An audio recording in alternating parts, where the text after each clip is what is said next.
Hey everybody, what's up?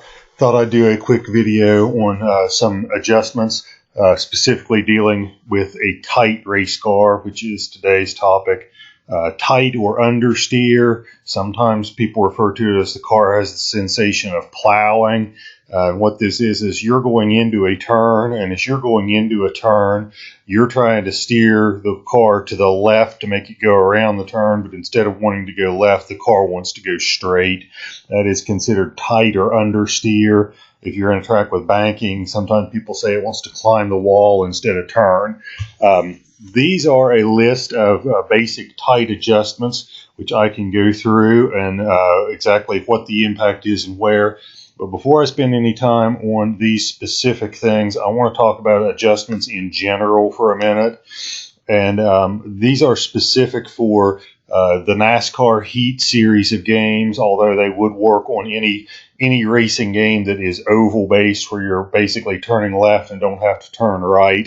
But a couple of rules to keep in mind when you're doing adjustments.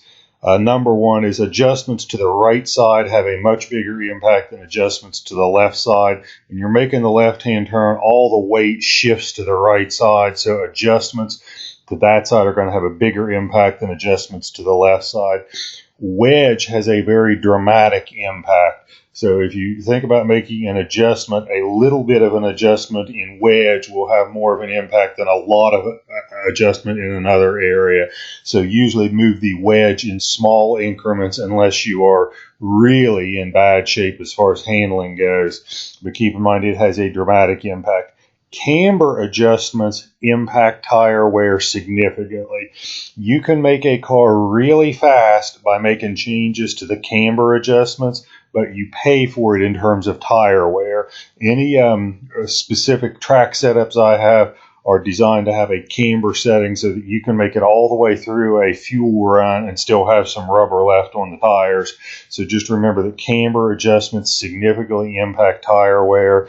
If you set up the car differently for qualifying versus racing, this is an area where you might have a big difference in the setup for qualifying versus racing because, like I said, you pay for it in tire wear, but you can make the car really fast. Let's talk about springs for a minute. Stiffer front springs make the car tighter. Now, that is a general statement. So if you have, say, a 100-pound differential in the springs and you move both sets of springs up by 100 pounds or down by 100 pounds, this is the impact it's going to have is stiffer springs on the front make the car tighter. Softer ones make it looser. The inverse is true for the rear. Stiffer rear springs make the car looser, while the softer ones make the car tighter. And that's a general statement by saying if you did this to both springs equally. So if you moved them up or down by the same amount, this is the impact it's going to have. Now let's get into the specific adjustments. I've broken down the adjustments here to say these are your general understeer adjustments.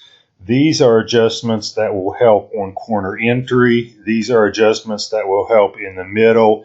And these are adjustments that are designed to help on exit. There are some that are universal. For instance, you go across right front tire pressure, lowering that tire pressure will help cure a tight condition regardless of where it is at. That's why it is in this first column. All these in the first column are an adjustment that will help you regardless of where you're at in the corner or where you're experiencing the tight sensation.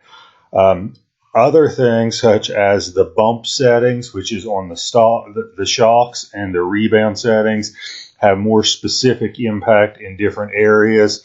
Sway bar, front sway bar is another one that will have a different impact in different places. For instance, it's more of an impact from entry to middle than it is on exit. But you can pause the video here, look at this, go through it, and see where you are at as far as where you're experiencing the tight condition, and then figure out what adjustment to make from there. But I want to go through not necessarily each individual adjustment. You can pause the video and look at it. But there are some adjustments that are not universal, and I want to talk about those here for a second. And that'll be the last thing I go through.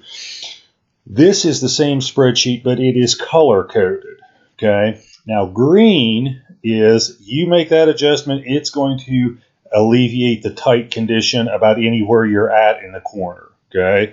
If it is yellow, it will only alleviate it in specific cases. So, for instance, the bump stiffness on the right front, if you decrease it, that helps on entry and middle, but will not help you at all on exit. The right front rebound will, if you increase it, that will help on exit, but will not have an impact anywhere else.